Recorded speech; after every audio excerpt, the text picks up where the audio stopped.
semuanya, saya Fitri Perdana, dosen pengampu mata kuliah Manajemen Lembaga Informasi. Kali ini saya akan membahas mengenai konsep pelaporan. Ada beberapa pokok pembahasan di materi kali ini, yaitu yang pertama pengertian laporan, kemudian juga peranan laporan, yang ketiga adalah laporan dalam manajemen siklus, yang keempat ini pembahasan, dan yang terakhir adalah macam-macam dari laporan. Kita awali dari pengertian. Secara harfiah, laporan itu berasal dari bahasa Inggris yaitu report, dan juga bahasa lain potare. Jadi potare ini adalah katanya membawa, mengangkut, dan lain sebagainya. Di report itu ada kata awalan report, ini mengartikan yaitu mundur atau kembali. Jadi kalau diartikan, ini jika seseorang ditugaskan untuk mengadakan penelitian, maka dia harus kembali dengan membawa hasil informasi penelitian tersebut secara lengkap. Kemudian ada beberapa definisi menurut Prayudi bahwa laporan itu adalah setiap tulisan yang berisi hasil pengolahan data ataupun informasi. Laporan ini sebagai produk dari perkantoran yang diperlukan oleh pemimpin. Jadi ketika dalam sebuah perusahaan, lembaga, institusi, laporan ini menjadi produk dari aktivitas yang berlangsung atau berjalan. Kemudian juga menurut Charles, di sini Redfield mengatakan kalau laporan itu adalah sebagai administrative communication. Jadi komunikasi administratif ya, laporan dan lain sebagainya. Kemudian menurut EZ Arifin, laporan ini adalah bentuk penyajian fakta tentang suatu keadaan atau suatu kegiatan. Kemudian ini laporan juga biasanya setiap tulisan yang berisi hasil pengolahan data atau informasi lapangan. Jadi kalau kita sudah melakukan kegiatan di lapangan, biasanya ini ada laporan. Ini juga sebagai alat komunikasi administrasi yang di dalamnya mengandung hasil pengolahan data lapangan yang disertai kesimpulan, saran, rekomendasi kepada atasan. Jadi biasanya setiap kita sudah melakukan suatu kegiatan atau aktivitas, ini ada laporan yang harus disertakan. Kemudian berkaitan dengan peranan laporan, di sini dalam organisasi, laporan itu berfungsi sebagai satu alat komunikasi ke atas. Jadi biasanya ini menjadi alat atau media laporan ini untuk diketahui oleh atasan manajerial. Jadi karena ini laporan biasanya sesuatu yang sudah kita lakukan, aktivitas dan lain sebagainya, maka perlu diinformasikan menjadi alat komunikasi ke atas. Kemudian peran dalam organisasi juga laporan ini sebagai alat manajerial dalam melaksanakan tugas, fungsi ataupun rencana wasdal. Wasdal ini adalah pengawasan dan pengendalian.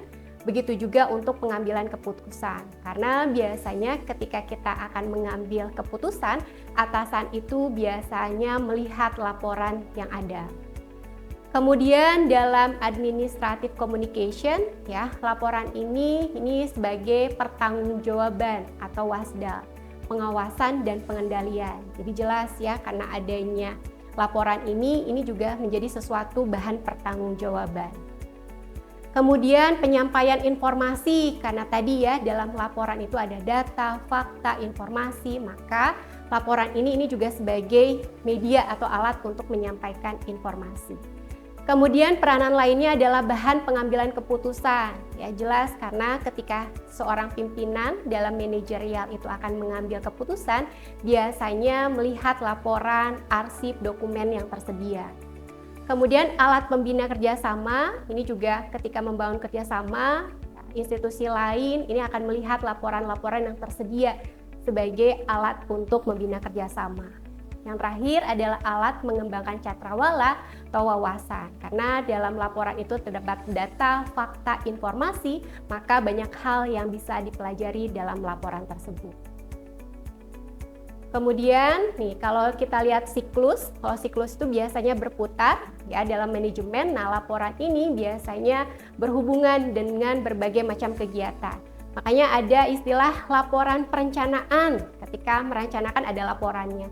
Laporan pengorganisasian, laporan pengarahan, laporan pengendalian, dan juga laporan pengawasan. Jadi dalam manajemen, karena pada dasarnya manajemen itu adalah bagaimana kita mengatur supaya segala sesuatu berjalan efektif dan efisien sesuai dengan apa yang diharapkan. Maka laporan ini juga menjadi media untuk menulis data-data, fakta-fakta yang berkaitan dengan perencanaan, pengorganisasian, pengarahan, pengendalian, dan juga pengawasan. Kemudian macam-macam laporan, dilihat dari jenisnya, ini banyak sekali macamnya. Ada laporan penelitian akademik, ya ini berkaitan dengan bagaimana hal-hal penelitian ataupun akademik. Jadi kemudian juga ada laporan administratif. Jadi kalau dilihat dari macamnya ini berbeda jenis. Ya, kemudian juga macamnya juga berbeda. Jadi ada laporan perencanaan tadi ya, pengendalian dan lain sebagainya. Kalau menurut waktu ini juga sama, ada laporan yang berkala. Kalau berkala itu periodika, ada waktunya. Misalkan laporan harian, laporan bulanan, ya dan lain sebagainya. Ada juga laporan khusus, biasanya kalau ada event-event, special report dan lain sebagainya. Kemudian laporan juga penulisannya macam-macam. Ada yang resmi, formal, dan ada juga yang tidak resmi. Begitu juga dengan bentuknya. Ternyata bentuk laporan ini juga beraneka ragam. Ada yang bentuknya memo, biasanya memo itu singkat, padat, dan jelas. Dan biasanya memo ini ada di internal organisasi. Kemudian bentuknya ada surat jelas ya, jadi lebih besar dari memo. Dan biasanya ini portofolio dan lain-lain. Kalau memograf ini bentuknya laporan lengkap dari suatu penelitian biasanya. Jadi prosedur penelitian dan sebagainya itu ada di memograf. Buku, jelas ya laporannya berbentuk buku, ini banyak sekali kita temui dan juga ada bentuk laporan dalam bentuk matriks dan lain sebagainya. Kemudian kalau kita lihat syarat laporan yang baik, ternyata kita juga harus memperhatikan benar dan objektif. Karena ini akan menjadi bahan pertanggungjawaban, kemudian juga alat yang digunakan untuk pengambilan keputusan, maka laporan itu juga harus disusun secara benar dan objektif. Lengkap ya, kemudian analisis harus objektif, jelas, mudah dipahami dan lain sebagainya. Kemudian dari segi bahasa ini juga harus diperhatikan. Jadi bahasanya menggunakan kalimat-kalimat sederhana ya. Istilahnya juga harus selektif, tata bahasanya juga harus baik, benar dan lain sebagainya.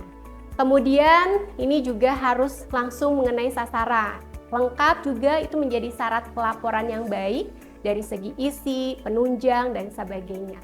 Kemudian tegas, konsisten ini juga menjadi syarat dalam pelaporan yang baik, tepat waktu dan juga tepat penerimaan. Jadi ini ada beberapa faktor bagaimana syarat pelaporan yang baik. Kemudian kita lihat dari teknik penyajian data, ada bagan, ya, ada grafik, dan lain sebagainya. Karena laporan ini ada data fakta, berarti harus dilengkapi juga dengan berbagai macam bagan, grafik, dan lain-lain. Ini contoh bagaimana bagan organisasi, bisa dilihat ya, ini familiar dengan bagan ini. Kemudian juga ada bagan proses, kalau proses memperlihatkan proses. Awal ya, kemudian ada alurnya dan lain-lain. Ini menunjukkan bagian proses. Kemudian juga ada bagian arus. Nah, kalau arus ini nih, ini memperlihatkan bagaimana ya, ada di sini manajerial, ada garis putus-putus, biasanya ini disesuaikan ya dengan ada garis yang dominan.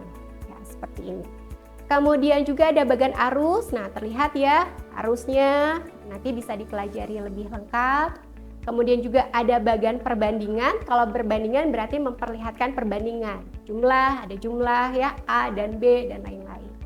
Kemudian juga ada diagram gambar. Ini disertakan gambar-gambar biasanya ya, nanti bisa dilihat lebih detail. Kemudian juga ada diagram pohon.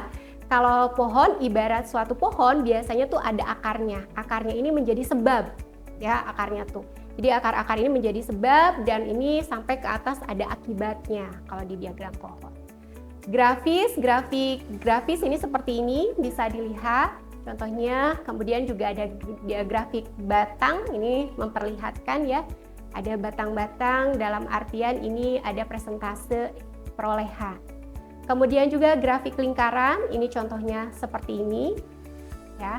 Kemudian ada model tematik, ini juga menggunakan rumus-rumus menggunakan matematik. Jadi nanti bisa dipelajari bagaimana rumus-rumus matematik ini yang sifatnya central tendency, korelasi, regresi, linear programming, PERT ya, dan CPM. Jadi ini merupakan model tematik yang berkaitan dengan data statistik untuk pelaporan. Kemudian juga tulisan juga bisa dilihat ya, laporan disajikan secara deskriptif biasanya dalam bentuk esai. Jadi dijelaskan di mana semua pokok pikiran ini dituangkan secara tertulis dalam naskah yang berbentuk makalah ataupun buku. Kemudian penyajian pelaporan ini tadi sudah disampaikan di awal, jadi bentuk-bentuk laporan itu beraneka ragam. Memo tadi ya, kemudian surat, memograf yang lebih lengkap, buku, dan juga matriks. Bagian-bagian pokok laporan ini juga ternyata sebuah laporan itu terdiri dari beberapa bagian. Yang pertama biasanya ada pendahuluan kalau di laporan, ya. Di situ di pendahuluan disebutkan latar belakang, maksud dan tujuan, ruang lingkup, sistematika, dan sebagainya. Setelah panduan, biasanya di laporan itu ada batang tubuh. Ini berkaitan dengan isi, bagaimana pelaksanaannya, permasalahannya apa, analisis permasalahan, kesimpulan, dan juga saran. Yang terakhir, biasanya tidak lupa untuk mencantumkan kepustakaan dan juga lampiran-lampiran yang dibutuhkan. Mungkin itu materi untuk hari ini. Terima kasih. Assalamualaikum warahmatullahi wabarakatuh.